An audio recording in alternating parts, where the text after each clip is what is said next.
নিঝুম আবরাজের থেকে নিজেকে ছাড়িয়ে নিয়ে দৌড়াতে দৌড়াতে রুমে এসে দরজা লাগিয়ে সেখানে বসে পড়ল পিঠ ঠেকিয়ে। একটু আগের ঘটনা মনে করে তার দুই চোখ অশ্রু জলে ভিজে উঠল। নিঝুম বলে উঠল, এটা কি ছিল? কেন উনি এভাবে আমাকে মায়ার জালে বাঁধছেন? এই যে মরীচিকা ছাড়া কিছুই নয়। নিঝুম ধীরে ধীরে নিজের চোখের জল মুছে বলে, না, আমাকে এত সহজে গড়লে চলবে না। এই সম্পর্কের ইতি ঘটবেই, আজ না হয় কাল। উনি তো এখন স্মৃতি হারিয়ে ফেলেছেন, আমায় উনি নিজের স্ত্রী ভাবছেন, তাই হয়তো বা। কিন্তু যখন উনি নিজের স্মৃতি ফিরে পাবেন তখন নিশ্চয় আবার আমাকে আগের মতোই দূরে ঠেলে দেবেন। তাই আমার যে কোনো মূল্যেই ওনার থেকে দূরে থাকতে হবে। উনি না হয় কিছু মনে করতে পারছেন না, কিন্তু আমার তো সব মনে আছে। এই বলেই নিঝুম উঠে দাঁড়ায়। অন্যদিকে আবরাজের মনে চলছে ভীষণ দ্বন্দ্ব। একটু আগে করা নিজের কাণ্ডের জন্য সে নিজেই সংশয়ে ভুগছে। আবরাজ নিজেই নিজেকে প্রশ্ন করল, এটা কি আমি ঠিক করলাম? না, এটা ঠিক হয়নি। আমার এত দূর এগোনো ঠিক হয়নি। আমাদের সম্পর্কটা তো এতটা স্বাভাবিক নয়। বলেই আবরাজ একটু থেমে বলল, এবার থেকে আমায় আরও সাবধানী হতে হবে। রাগের বশে এমন কিছু করা যাবে না যা মাত্রা ছাড়িয়ে যায়। নিঝুমায় সকাল সকাল চলে এসেছে ইমরানের নতুন কফি শপে। এই কফি শপটা যদিও ইমরানের বাবার, তবে ইমরানই এখানে বেশি সময় কাটায়। ইমরান নিঝুমকে কফি শপে দেখে তার জন্য কফি নিয়ে এসে টেবিলে রেখে বলে, এই নে, আমার কফি শপের সেরা কফি তোর জন্য। নিঝুম মলিন হেসে বলে, ধন্যবাদ দোস্ত। ইমরান নিঝুমের হাসির মলিনতা খেয়াল করে বলে, কি হলো নিঝুম, তোকে এমন লাগছে কেন? তোর হাসি দেখে মনে হচ্ছে এই হাসির আড়ালে রয়েছে ভীষণ চাপা দুঃখ। ইমরানের কথায় নিঝুম বলে, জানি না দোস্ত, নিজের জীবন নিয়ে আমি অনেক দ্বন্দ্বে আছি। বুঝতে পারছি না আমার কি করা উচিত। আজকাল বড্ড সিদ্ধান্তহীনতায় ভুগছি রে। ইমরান নিঝুমের কাঁধে হাত রেখে বলে, তুই এত চিন্তা করিস না, সব ঠিক হয়ে যাবে। নিঝুম একটু স্বস্তি পায়। কফি খাওয়ার একটু পরে হঠাৎ করে তার শরীরে অন্যরকম অনুভূতি হতে থাকে। তার মাথা কীরকম যেন ঘুরতে থাকে। ইমরান নিঝুমের এই ব্যাপারটা খেয়াল করে বলে, কিরে, তুই এমন করছিস কেন? কোনো সমস্যা? জানি না রে, হঠাৎ করে মাথাটা ভীষণ ঘুরছে। আমার মনে হয় তুই ইদানিং একটুও বিশ্রাম নিস না, তাই অল্পতেই টায়ার্ড হয়ে পড়ছিস। এদিকে নিঝুমের জন্য চোখ খোলা রাখাই কঠিন ছিল। ঘুম এসে ঝেঁকে বসেছিল তার দুই চোখে। ইমরান আবার নিঝুমকে ডাক দিয়ে বলে, এই নিঝুম, কি হয়েছে? কিছু তো বল। নিঝুম উঠে দাঁড়ানোর চেষ্টা করতেই পড়ে যেতে ধরে। এমন সময় ইমরান তাকে ধরে ফেলে। উদ্বিগ্ন স্বরে বলে, নিঝুম, এই নিঝুম, কি হয়েছে বল না, এমন করছিস কেন তুই? নিঝুম ঘুম ঘুম স্বরে বলে, জানি না রে দোস্ত, মনে হচ্ছে শরীরে একটুও জোর পাচ্ছি না। আমি আছি এখানে, একদম চিন্তা করিস না। আবরাজ নিঝুমকে অ্যাপার্টমেন্টে না দেখতে পেয়ে তাকে খুঁজতে খুঁজতে ইমরানের কফি শপ অবধি পৌঁছে যায়। এসেই সে এই দৃশ্যের সম্মুখীন হয়, যা তার রাগের জন্য যথেষ্ট ছিল। আবরাজ দ্রুত পায়ে এগিয়ে এসে হুঙ্কার দিয়ে বলে, এসব হচ্ছেটা কি? আবরাজের হুঙ্কারে পুরো কফি শপ যেন থমকে গেল। ইমরান হকচকিত হয়ে বলে উঠল, আবরাজ ব্রো, আপনি এখানে? আবরাজ ইমরানের দিকে আগ্রাসী দৃষ্টিতে তাকিয়ে বলে, আমি এখানে না থাকার সুযোগে কি চলছিল এখানে? নিঝুমের এই অবস্থায় তুমি কি করছিলে ওর সাথে? ইমরান নিজেকে সামলে শান্ত স্বরে বলে, ব্রো, আপনি ভুল বুঝছেন। নিঝুমের শরীর হঠাৎ খারাপ হয়ে গেল, তাই ওকে সাহায্য করছিলাম, আর কিছু নয়। নিঝুম, যার চোখ ধীরে ধীরে খুলতে শুরু করেছিল, কষ্ট করে বলে, ও শুধুই আমাকে সাহায্য করছিল, আর কিছু নয়। আবরাজ এক মুহূর্তের জন্য নিঝুমের অসহায় চেহারার দিকে তাকিয়ে নরম হয়ে যায়, কিন্তু তার রাগ আবার ফিরে আসে। সে বলে, কীরকম সাহায্য করছিল সেটা তো দেখতেই পারছি। সাহায্যের নামে কি নোংরামি চলছিল। ইমরান আবার বলতে চেষ্টা করলো, ব্রো, আপনি ভুল করছেন, আমি তো শুধু বন্ধুর দায়িত্ব পালন করেছি। আবরাজ ঠান্ডা গলায় বলে, তুমি বন্ধুত্বের দায়িত্ব পালন করছো, তা ঠিক আছে, কিন্তু এটা যেন কখনো মাত্রা না ছাড়ায়। নিঝুম আমার স্ত্রী, তার পাশে দাঁড়ানোর অধিকার আমার সবার আগে। নিঝুমের মাথা তখন ঠিক মতো কাজ করছিল না, সে একদম মদ্যপের ন্যায় আচরণ করছিল। নিঝুম হঠাৎ বলে ওঠে, না, আমি আপনার স্ত্রী নয়, ভুলে গেছেন? এই সম্পর্কটা কেবল একটা দায়বদ্ধতা মাত্র। আমার জীবনে আপনি নেই, আর আমিও আপনার জীবনে থাকতে চাই না। প্লিজ আমাকে ভুলে যান। আবরাজের চোখে বেদনার ছায়া স্পষ্ট হয়ে ওঠে, কিন্তু সে নিজেকে শক্ত করে নিয়ে বলে, তুমি আমার জীবন থেকে চাইলেই বেরিয়ে যেতে পারবে না নিঝুম। তুমি যতই দূরে থাকতে চাও আমি ততই তোমার পাশে থাকবো, এটা আমার সিদ্ধান্ত। নিঝুম কিছু বলতে যাবে, কিন্তু তার মাথা আবার ঘুরতে শুরু করে। এবার আবরাজ তাকে এক মুহূর্তের জন্য সময় দেয় না। সে দ্রুত নিঝুমকে কোলে তুলে নিয়ে বলে, তোমার যা খুশি বলো, কিন্তু আগে তোমার চিকিৎসা করাতে হবে। তোমার শরীর যে এমনভাবে ভেঙে পড়ছে সেটা আমি সহ্য করতে পারবো না।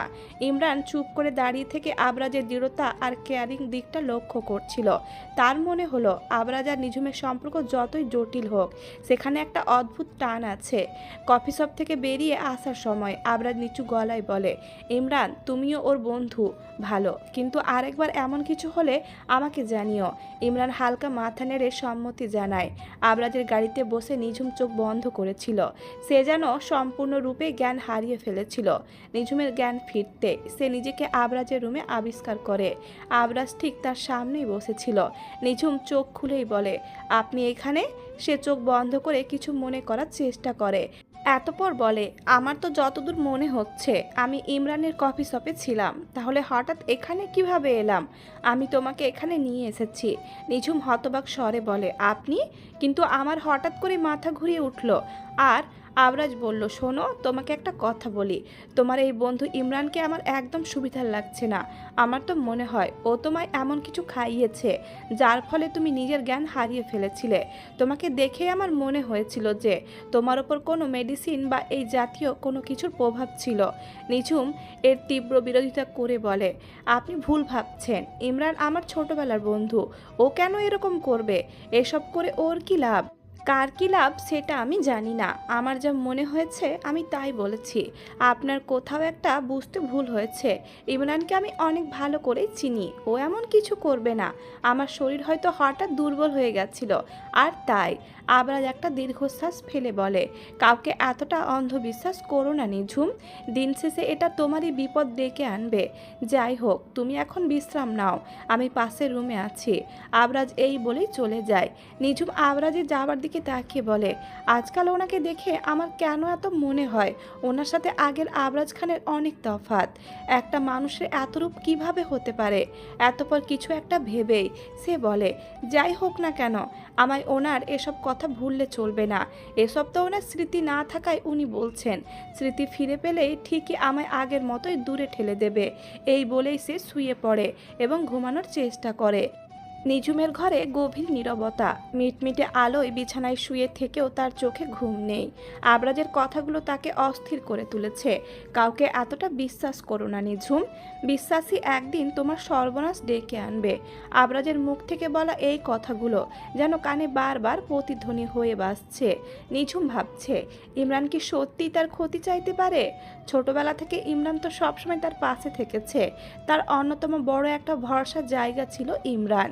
জীবনের কঠিনতম সময়ে ইমরানই তার দিকে সাহায্যের হাত বাড়িয়ে দিয়েছিল স্কুল জীবনে। তাহলে আবরাজ কেন এমনটা বলছে? নিঝুমের মনের গভীরে দ্বন্দ্ব বাড়তে থাকলো।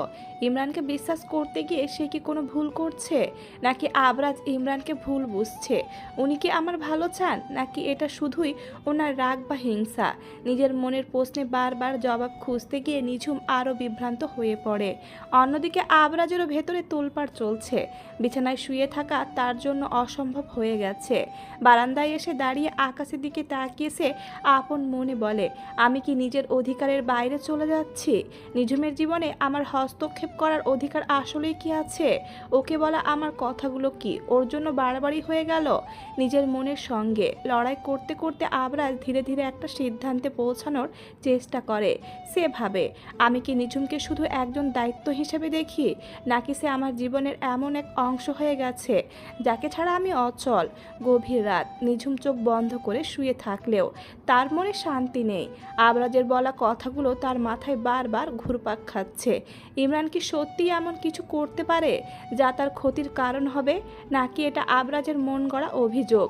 নিঝুম বুঝতে পারছে না কাকে বিশ্বাস করবে, কিন্তু হঠাৎ করেই তার মনে একটা সন্দেহ উকি দিল। গত কিছুদিন ধরেই আবরাজের ব্যবহার তার সুবিধের লাগছে না। তার মনে হঠাৎ প্রশ্ন জাগলো, আবরাজ কি সত্যিই স্মৃতি হারিয়েছে, নাকি এটা নিছক একটা নাটক? যদি এটা নাটক হয় তাহলে এর পেছনে উদ্দেশ্য কী? আমায় কষ্ট দেওয়ার জন্যই কি উনি নতুন ফান পাচ্ছেন? নিজেকে প্রশ্ন করল নিঝুম। এমন সময় তার মুঠোফোন বেজে উঠল। ইমরান কল করছে। ফোনটা হাতে নিয়ে একটু দ্বিধা করলেও শেষমেশ কলটা রিসিভ করলো। ইমরান বলল, কী রে, তুই কেমন আছিস এখন? এত রাতে ফোন করার জন্য আমি দুঃখিত। কি করব বল, তোর জন্য বড্ড চিন্তা হচ্ছিল। নিঝুম বলল, ভালোই আছি। ইমরান যেন একটু বিরক্ত হয়ে বলল, তুই ঠিক ভালো নেই, আমি বুঝতে পারছি। আবরাজ বুড়ো যা করলো সেটা আমার একদম ভালো লাগেনি। তুই কি ভেবেছিস ওর এই রাগ আর অধিকারবোধ কি সত্যি নাকি তার অভিনয়? নিঝুম চুপ। ইমরানের কথা শুনে তার মনে সন্দেহ আরও দৃঢ় হলো। আমি জানি না ইমরান, সব কিছুই এখন যেন একটা ধাঁধা হয়ে গেছে। ওনার কথাবার্তায় কখনো কখনো মনে হয় সত্যিই উনি কিছুই মনে করতে পারছেন না, আবার কখনো মনে হয় উনি আমাকে শাস্তি দেওয়ার জন্য এসব করছেন। ইমরান কিছুক্ষণ চুপ থেকে বলল, তাহলে পরীক্ষা করে দেখ, সত্যিটা বের কর। পরীক্ষা? সেটা কিভাবে করব? ওনার স্মৃতিশক্তি হারানোর বিষয়টা খুব সাধারণভাবে মেনে নিয়েছিস তুই, অথচ এটা যদি সত্যি না হয় তবে কিছু অস্বাভাবিক আচরণ ধরা পড়বে। ওনার পুরনো জীবন, পুরনো স্মৃতি নিয়ে কিছু প্রশ্ন কর, এমন কিছু যা শুধু একজন আবরাজ খান জানে। যদি নাটক হয় তবে ধরা পড়ে যাবে, কিন্তু ডাক্তারি রিপোর্ট সেগুলো তো বলছে উনি সত্যিই স্মৃতি হারিয়েছেন। টাকা দিয়ে এমন হাজারো মিথ্যা রিপোর্ট তৈরি করা যায়। তুই সত্যিটা খোঁজার চেষ্টা কর। ইমরানের কথা শুনে নিঝুমের মাথায় চিন্তার নতুন একটা দরজা খুলল। সে সেই দিনের মতো ফোন রেখে দিয়ে বলল, এবার আমি সত্যিটা খুঁজে বের করবই। পরের দিন সকালে আবরাজ ডাইনিং টেবিলে বসে পত্রিকা পড়ছিল। নিঝুম তার জন্য চা নিয়ে এলো। চায়ের কাপ টেবিলে রাখার সময় তার চোখ আবরাজের মুখের দিকে গেল। সেই চিরচেনা গম্ভীর মুখটা যেন আজ কিছুটা নরম। নিঝুম আবরাজের দিকে খেয়াল করে অনেকক্ষণ ধরে ইমরানের বলা কথাগুলো মনে মনে বিশ্লেষণ করছিল। সন্দেহ যেন তাকে শান্তি দিচ্ছিল না। আবরাজের স্মৃতি হারানোর নাটক কি সত্যিই বাস্তব, নাকি সে সব কিছু পরিকল্পনাভাবে করছে? এই সমস্ত ভাবনা থেকে নিঝুম একটা সিদ্ধান্ত নিল। সে জানতো আবরাজের চিংড়ি মাছে অ্যালার্জি। যদি আবরাজ সত্যি তার স্মৃতি হারিয়ে থাকে তবে সে হয়তো ভুলে গিয়ে চিংড়ি মাছ খাবে। আর যদি তার স্মৃতি ঠিকঠাক থাকে তাহলে সে এই খাবার দেখে সতর্ক হয়ে যাবে। নিঝুম রান্নাঘরে গিয়ে চিংড়ি মাছের কারি বানাতে শুরু করলো। দুপুরের খাবারের সময় ডাইনিং টেবিলে খাবার সাজানো হলো।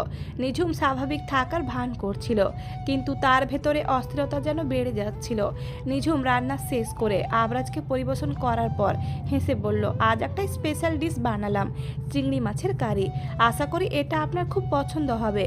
আবরাজ প্লেটে খাবার তুলল, আর কোনো দ্বিধা না করে চিংড়ি মাছ খেতে শুরু করলো। যদিও আবরাজ জানে এতে তার অ্যালার্জি, কিন্তু এখন যেহেতু তার স্মৃতি নেই, সে অনুযায়ী অভিনয় করতে গিয়ে আবরাজ এই ঝুঁকিটা নিল। নিঝুম থমকে গেল, তার চোখ বড় হয়ে গেল। আবরাজের প্রতিক্রিয়া দেখে মনে হলো সে সত্যিই চিংড়ি মাছের প্রতি তার অ্যালার্জির ব্যাপারে কিছুই জানে না। কিন্তু খাবার কিছুক্ষণ পরই আবরাজ অস্বস্তি বোধ করতে শুরু করলো। তার শ্বাসকষ্ট হলো আর কপালে ঘাম জমে গেল। আবরাজ, আপনি কি ঠিক আছেন? আবরাজ কোনো উত্তর দিল না। তার শরীর দুর্বল হয়ে পড়ল। নিঝুম ভীষণ আতঙ্কিত হয়ে গেল। সে তৎক্ষণাৎ কি করবে না করবে ভেবে মার্কসকে ফোন দিল। মার্কস তাদের পাশের অ্যাপার্টমেন্টেই ছিল। সে দ্রুত এসে আবরাজকে ধরে গাড়িতে তুলল এবং হাসপাতালে ছুটে গেল। হাসপাতালে নেওয়ার পর ডাক্তাররা জানালেন আবরাজ চিংড়ি মাছ খাওয়ায় প্রচণ্ড অ্যালার্জি আক্রান্ত হয়েছে। তাকে জরুরি চিকিৎসা দেওয়া হলো।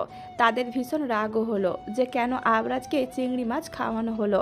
নিঝুম অপরাধ বোধে মাথা নিচু করে রইল। মার্কস নিঝুমকে জিজ্ঞেস করলো, আপনি কি জানতেন না আবরাজের চিংড়িতে অ্যালার্জি? আমি আসলে নিজের পক্ষে কিছু বলার আগে নিঝুম কেবিনের মধ্যে শুয়ে থাকা আবরাজের দিকে তাকায়। শক্তপোক্ত মানুষটা কেমন নিথর হয়ে পড়ে আছে। আবরাজকে দেখে নিঝুমের ভেতরে এক ধরনের অপরাধবোধ দানা বাঁধতে শুরু করলো। নিজের মনে মনে সে বলল, আমি কি ঠিক করলাম? এমন পরীক্ষার জন্য ওনার জীবন বিপন্ন হতে পারত। এটা আমার করা উচিত হয়নি। তবে আজ আমি নিশ্চিত হলাম উনি সত্যিই স্মৃতি হারাননি। উনি ঠিক হয়ে গেলে এর জন্য অবশ্যই ক্ষমা চেয়ে নেব। আবরাজ সুস্থ হয়ে নিজের অ্যাপার্টমেন্টে ফিরেছে। নিঝুম মাথা নিচু করে আবরাজের রুমে প্রবেশ করে। আবরাজ নিঝুমকে আসতে দেখে বলে, তুমি কি কিছু বলবে? করবে? নিঝুম একটা দীর্ঘশ্বাস ফেলে বলে, জি, আমি আসলে আপনার কাছে ক্ষমা চাইতে এসেছি। ক্ষমা? কিন্তু কিসের জন্য? আপনাকে ভুল বোঝার জন্য। আমার একটা ভুল বোঝাবুঝির জন্য আপনার জীবনে আজ এত বড় বিপদ ডেকে এনেছে। মানে? আমি জানতাম চিংড়ি মাছে আপনার অ্যালার্জি, তবু আমি আপনাকে পরীক্ষা করার জন্য চিংড়ি মাছ খেতে দিয়েছিলাম, কারণ আমার মনে সন্দেহ জন্ম নিয়েছিল যে আপনি হয়তো স্মৃতি হারাননি, এমন নাটক করছেন। আর তাই আবরাজ একটা দীর্ঘশ্বাস ফেলে বলে, আর সেই জন্যই তুমি এমন একটা ফোন দিয়ে আঁটলে। আচ্ছা, তোমার কেন মনে হলো আমি স্মৃতি হারাইনি? আসলে দেখো নিঝুম, আমি তোমাকে একটা কথা স্পষ্ট করে বলে দিতে চাই। আমি জানি না আমাদের মধ্যে সম্পর্কটা আগে কেমন ছিল, তবে যতটুকু আন্দাজ করতে পারছি খুব একটা ভালো হয়তো ছিল না। এই জন্যই তুমি আমাকে সবসময় এমন সন্দেহর চোখে দেখো হয়তো বা, কিন্তু আমি সত্যি বলছি, আমি চাই আমাদের সম্পর্কটা আর 5টা স্বাভাবিক স্বামী স্ত্রীর মতো হোক। নিঝুম একটা দীর্ঘশ্বাস ফেলে বলে, সেটা আপনি এখন বলছেন কারণ আপনার আগের কোনো স্মৃতি নেই, কিন্তু আপনার আগের স্মৃতি ফিরে এলে নিশ্চয় আপনি আবার আমার সাথে আগের মতো ব্যবহার করবেন, আবার আমায় বলবেন যে এই সম্পর্ক রাখতে চান না। আর যদি আমি স্মৃতি ফেরার পরেও এমনটা না বলি, মানে মানে যদি আমি স্মৃতি ফেরার পরেও তোমাকে নিজের করতে চাই, তবে তুমি থাকবে তো আমার পাশে? কি বলছেন এটা আপনি? আবরাজের মন চাইল এখনই নিঝুমকে সব সত্যটা বলে দিতে, তবে সে কিছু একটা ভেবে থেমে গেল। এতপর একটা দীর্ঘশ্বাস ফেলে বলল, আমার একটু বিশ্রাম দরকার, তুমি একটু আমায় একা থাকতে দাও। নিঝুম আর এক মুহূর্তও বাক্য ব্যয় না করে বাইরে আসে। এতপর কিচেনে গিয়ে রান্না বসিয়ে দেয়। মার্কস ও এলিনা এসেছে আবরাজের সাথে দেখা করতে। আবরাজ তাদের দুজনকে দেখে বিছানায় শোয়া থেকে আড়মোড়া ভেঙে বসে। মার্কস এসে আবরাজকে বলে, কাজটা কি তুমি ঠিক করলে আবরাজ? চিংড়ি খেলে তোমার বড় কোনো ক্ষতি হতে পারে, এটা জেনেও কেন চিংড়ি খেতে গেলে? যদি কোনো বিপদ হয়ে যেত? আবরাজ বলে, এটা ছাড়া আমার আর কোনো উপায় ছিল না। আমি যদি চিংড়ি মাছটা না খেতাম তাহলে নিঝুম সন্দেহ করত আমার ওপর, আর এমনটা হলে আমি ওর চোখে খারাপ হয়ে যেতাম। আমি চাই না নিঝুম আমার সম্পর্কে খারাপ ধারণা রাখুক। এলিনাও নিজের রাগ ঝেড়ে বলে, আমিও তো সেটাই বলছি, কাজটা কিন্তু একদম ঠিক হয়নি। আর আমার মনে হয় তোমার এবার এই মিথ্যা অভিনয় ত্যাগ করা উচিত। আর কতদিন এভাবে অভিনয় চালিয়ে যাবে? যে উদ্দেশ্যে অভিনয় করছিলে সেটা তো পূরণ হয়েছে, এখন তো আর নিঝুমের প্রতি তোমার কোনো সন্দেহ নেই, তাই না? আর তোমার কয়েকদিনের ব্যবহার দেখে যা মনে হচ্ছে তুমি নিঝুমকে অন্য চোখে দেখতেও শুরু করেছো। তাহলে আর কিসের লুকোচুরি? এবার সব সত্যটা নিঝুমকে বলে দাও। আবরাজ বলে, বলবো, তবে একটু সময় বুঝে। আমি তাড়াহুড়ো কোনো কিছু করতে চাইছি না। আমি চাই আমার আর নিঝুমের সম্পর্কটা আরও স্বাভাবিক হোক। মার্কস বলে, তোমার এই স্মৃতি নষ্টের অভিনয় আর বেশি দিন করার দরকার নেই, এবারের অবসান ঘটাও। এমন সময় নিঝুম মার্কস ও এলিনার জন্য কফি নিয়ে আসে। দরজায় দাঁড়িয়ে এসে মার্কসের বলা কথাটা শুনে নেয়। আগের পরের আর কোনো কথাই সে শোনে না। এই একটি কথার ভিত্তিতে সে মনে করে তার সাথে এতদিন ধরে সবাই প্রতারণা করেছে। রাগে ক্ষোভে নিঝুম কাঁপতে থাকে। তার হাত থেকে কফির মগ পড়ে যায়। সে শব্দে সবাই দরজার দিকে তাকাতে চরম অবাক হয়। আবরাজ বলে ওঠে, নিঝুম তুমি? নিঝুম এগিয়ে এসে বলে, হ্যাঁ আমি। বড্ড ভুল সময় চলে এলাম তাই না? আপনাদের এতদিনের সাজানো নাটক এক নিমিষে শেষ হয়ে গেল। এলিনা বলল, নিঝুম লিসেন টু মি, তুমি ভুল ভাবছো। Let us explain. নিঝুম বলে ওঠে, প্লিজ আর কোনো এক্সকিউজ দিতে হবে না আপনাদের। আমি আপনাকে বড্ড বিশ্বাস করেছিলাম এলিনা, তবে আপনিও যে মিস্টার আবরাজের এই জঘন্য পরিকল্পনার সঙ্গী হবেন আমার তা জানা ছিল না। আসলে ভুলটা আমারই, আপনাদের কাউকে বিশ্বাস করাই আমার উচিত হয়নি। আবরাজ এবার উঠে এসে নিঝুমের কাঁধে হাত রেখে বলে, নিঝুম আমার কথাটা শোনো। আমি এই মিথ্যা অভিনয় করেছি, তার পেছনে অনেক বড় একটা উদ্দেশ্য ছিল। নিঝুম আবরাজের হাত নিজের কান থেকে জোরপূর্বক সরিয়ে বলে, don't dare to touch me. এতদিন ধরে আপনার অনেক অভিনয় দেখেছি, আর নয় আপনি কি বুঝবেন আমার মানসিক অবস্থা? অন্যের ইমোশন নিয়ে খেলা তো আপনার কাছে কিছুই না। বলেই নিঝুমের চোখ দিয়ে অজান্তে অশ্রু ঝরতে থাকে। নিঝুম সেটা মুছে নিয়ে বলে, আপনারা সবাই মিলে আমার সাথে প্রতারণা করেছেন। এতগুলো দিন ধরে আমায় বোকার স্বর্গে রেখেছেন। আমি নির্বোধ। আমি আপনাদের এই চাল বুঝতে পারিনি। এত দিন ধরে নিঃস্বার্থভাবে আপনার সেবা করে গেছি, ভেবেছি আপনি এক অসহায় মানুষ, কিন্তু আপনি মার্কস বলে তুমি নিজেই সব কিছু বুঝে নিচ্ছ। নিঝুম, আমাদেরও অন্তত কিছু বলার সুযোগ দাও। নিঝুম বলে, আমার আর কিছু বলার বা শোনার ইচ্ছে নেই আপনাদের থেকে। আপনাদের দেখে জাস্ট আমার ঘেন্না আসছে, আর কিছু না। আমি আর এক মুহূর্ত এখানে থাকবো না। আবরাজের বুক কেঁপে ওঠে। সে নিঝুমের সামনে এসে বলে, কোথায় যাবে তুমি? যেখানে দু চোখ যায় সেখানে যাব, কিন্তু আপনাদের মতো প্রতারকের সাথে এক মুহূর্ত আর থাকবো না। আবরাজ নিঝুমকে নিজের কাছে টেনে নিয়ে বলে, আমার কথা না শুনে এক পাও নড়বে না। আমাকে সবটা বোঝাতে দাও। কি বোঝাবেন আর আমায়? আমি কি কচি খোকা? আমি আপনাদের উদ্দেশ্য বুঝে গেছি। আপনি আমার ওপর প্রতিশোধ নিতে চেয়েছিলেন, তাই না? এই জন্যই আমার ইমোশন নিয়ে খেলেছেন। ভেবেছিলেন এভাবে নাটক করে আমাকে নিজের প্রেমে ফেলবেন, তারপর নিজের জীবন থেকে সরিয়ে দেবেন। তুমি ভুল ভুল না, আমি ঠিকই ভাবছি। এবার আপনিও শুনে রাখুন, আপনার এই উদ্দেশ্য পূরণ হতে দিব না আমি। আপনি আমায় কি নিজের জীবন থেকে সরিয়ে দেবেন? আমি আজই নিজেই আপনার জীবন থেকে সরে যাব। নিজের পথ আমি নিজে বেছে নেব। বলেই আবরাজকে দূরে ঠেলে সে ঘর থেকে বেরোনোর চেষ্টা করে।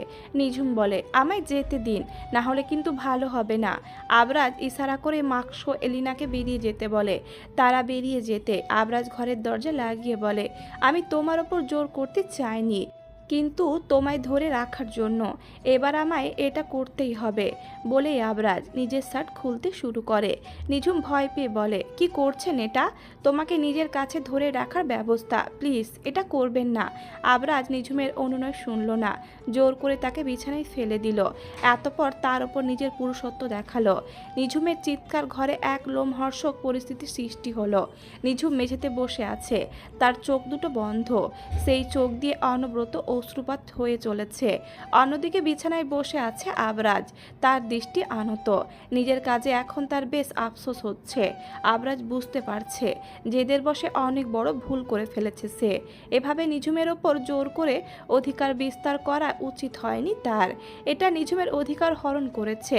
স্বামী স্ত্রীর সম্পর্ক যেমন পবিত্র, তেমনি তাদের মিলনও উভয় পক্ষের সম্মতির প্রয়োজন। আবরাজ ভাবল, নিঝুমের কাছে এবার এর জন্য ক্ষমা চাইবে। এই চিন্তা থেকে সে মেঝেতে নিঝুমের সামনে হাঁটু গেড়ে বসল। এতপর অনুপাতের কণ্ঠে বলল, নিঝুম, আমি ভীষণ দুঃখিত। আমার উচিত হয়নি এভাবে তোমার ইচ্ছার বিরুদ্ধে গিয়ে।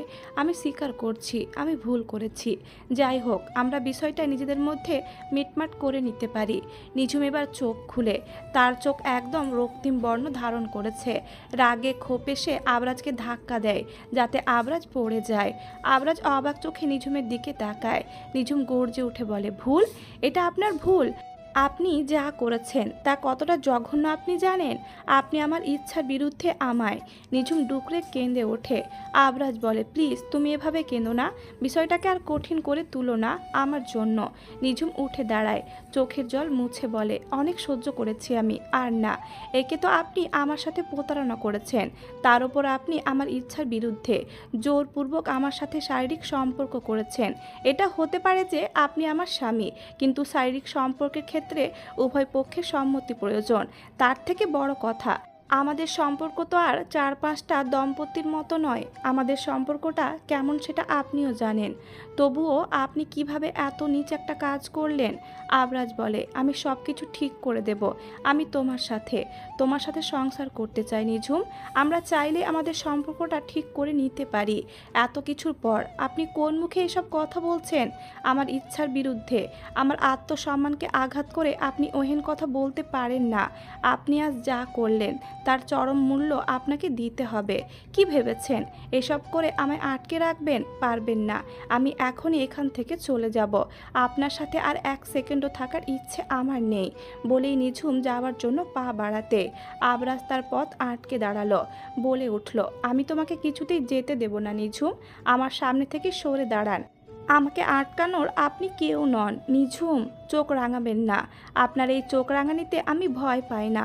আবরাজ নিঝুমকে শক্ত করে ধরে বলল, আমাকে আরও খারাপ হতে বাধ্য করো না নিঝুম। এর থেকে বেশি আর কত খারাপ হবেন আপনি? খারাপের আর কি বাকি রেখেছেনটা কি আপনি? দেখতে চাও আমার আরও খারাপ রূপ? আমি চাইলে দেখাতেই পারি। নিঝুম বলে, এভাবে আমার ইচ্ছার বিরুদ্ধে আপনি আমার সাথে এত অন্যায় করতে পারেন না। আমি কি পারি আর কি পারি না সেই ব্যাপারে তোমার কোনো ধারণাই নেই। ভুলে যেও না, তোমার পাসপোর্ট ভিসা সব আমার জিম্মায়। এখান থেকে বেরিয়ে যাবার কোনো জায়গা পাবে না। আর যদি এর পরেও বেশি বাড়াবাড়ির চেষ্টা করো তো কি করবেন আপনি? প্রয়োজনে তোমার পা ভেঙে বিছানায় ফেলে রাখবো, তবুও তোমায় আটকে রাখবো নিজের কাছে। ব্যাস, এটাই তো পারেন আপনি। আমার দুর্বলতার সুযোগ নিয়ে আমায় আঘাত দেওয়া, এটাই আপনার কাজ। এসব করে নিজেকে পুরুষ বলে দাবি করছেন। আপনি কি ভেবেছেন আজ যেভাবে আমার ওপর জোর জবস্তি করলেন তা আপনার পুরুষত্ব বাড়িয়েছে? না, ভুল ভাবছেন আপনি। এটা প্রমাণ করেছে আপনি একজন কাপুরুষ, একজন রেপিস্ট। আবরাজ রেগে গিয়ে নিজের ওপর নিয়ন্ত্রণ হারায়, জোরে ঠাঁস করে থাপ্পড় বসিয়ে দেয় নিঝুমের গালে। চিৎকার করে বলে ওঠে, আমি কোনো রেপিস্ট নয়, আমি তোমার স্বামী। এটা যেন আগুনে ঘি ঢালার সমান ছিল। নিঝুম এটা মেনে নেয় না। সেও জোরে থাপ্পড় মারে আবরাজের গালে। আবরাজ চূড়ান্ত পর্যায়ে অবাক হয়ে তাকিয়ে থাকে নিঝুমের দিকে। নিঝুম আবরাজের দিকে আঙুল তুলে বলে, আমাকে এতটাও দুর্বল ভাববেন না। আমায় আঘাত করলে তার বিপরীতে আঘাত করার ক্ষমতাও আমার আছে। নিঝুমের এই প্রতিক্রিয়া আবরাজকে ভীষণ রাগিয়ে দেয়। সে নিঝুমের সামনে থেকে সরে দাঁড়িয়ে বলে, বেরিয়ে যা আমার অ্যাপার্টমেন্ট থেকে। রাস্তায় গিয়ে পৌঁছে মর, আর না হলে তোর ওই নাগর ইমরানের কাছে যা। এটাই তুই চাইছিলি তুই, তাই না? যা, তোকে দিলাম সুযোগ, যা গিয়ে কত নষ্টামি করার কর। মিস্টার আবরাজ চুপ, বেরিয়ে যা, এখনই বের হ। নিঝুম এহেন অপমান মেনে নিতে না পেরে কাঁদতে কাঁদতে বেরিয়ে যায় আবরাজের অ্যাপার্টমেন্ট থেকে। নিঝুম বেরিয়ে যেতে আবরাজ দরজা বন্ধ করে অন্ধকারে বসে থাকে ঘরের মাঝে। রাগে ফুঁসছিল সে। এদিকে নিঝুম দৌড়াতে দৌড়াতে ইমরানের কফি শপে পৌঁছে যায়। ইমরান তখন ওই কফি শপের মধ্যেই ছিল। নিঝুমকে আসতে দেখে সে বলে ওঠে, নিঝুম তোকে এমন লাগছে কেন? কিছু কি হয়েছে? তোকে কেন জানি ভীষণ অদ্ভুত লাগছে। আশেপাশে ভিড় দেখে নিঝুম কিছু বলে না। ইমরান সেটা খেয়াল করে বলে, আমার সাথে ভেতরে চল, ভেতরে বসে প্রাইভেটলি কথা বলা যাবে। নিঝুম সাই জানায়, ইমরানের সাথে ভেতরে যায়। ইমরান নিঝুমকে পানি খেতে দেয়। নিঝুম সেই পানিটা খেয়ে নেয়। ইমরান জানতে চায়, এবার আমাকে সবটা খুলে বলতো, কি হয়েছে? তুই হঠাৎ এই সময় আমার ক্যাফেতে এই অবস্থায় এলি কেন? তোকে তো খুব একটা ভালো লাগছে না। আমার ভীষণ চিন্তা হচ্ছে তোর জন্য। নিঝুম নিজেকে ধাতস্থ করে বলে, সে অনেক ঘটনা, তোকে পরে সব খুলে বলবো আমি। এখন তোর কাছে যদি কিছু সাহায্য চাই, তুই করবি তো? অবশ্যই। আমি এখানে আছি কি করতে। তোর যা সাহায্য লাগবে তুই বল, আমি করার জন্য প্রস্তুত। আমাকে এখানে কোথাও একটা মাথা গোঁজার ব্যবস্থা করে দিতে পারবি? আমার এখানে যাওয়ার কোনো জায়গা নেই। আমার পাসপোর্ট ভিসা সব মিস্টার আবরাজের কাছে, না হলে আমি দেশে ফিরে যেতাম। কিন্তু সেসব নিয়ে তুই কোনো চিন্তা করিস না, আমি কিছু না কিছু ব্যবস্থা ঠিক করে নেব। এখন আমায় বল, তোর সাথে আসলে ঘটেছেটা কি? নিঝুম দুচোখ বন্ধ করে নেয়। এতপর তার সাথে ঘটে যাওয়া সব ঘটনা খুলে বলে ইমরানকে। সব শুনে ইমরান চূড়ান্ত পর্যায়ে রাগান্বিত হয়। রাগে তার হাত পা কাঁপছিল। সে বলে ওঠে, ওই জারটা তোর সাথে এসব করলো আর তুই এভাবে মেনে নিলি? মেনে নিইনি আমি প্রতিবাদ করেছি এসবের। শুধু প্রতিবাদ যথেষ্ট নয়, তোকে আরও বেশি কিছু করতে হবে। মানে তুই আবরাজ খানের নামে কেস ফাইল কর। কেস? কিন্তু কিভাবে? উনি তো আমার স্বামী হন। ইংল্যান্ডে মেরিটাল রেপও একটা বড় ক্রাইম, এবং এর বিরুদ্ধেও কেস ফাইল করা যায়। তুই শুধু আমার সাথে থানায় চল একবার, তারপর ওই আবরাজ খানের জীবন কিভাবে হেল্প করতে হয় সেটা আমি দেখে নিচ্ছি।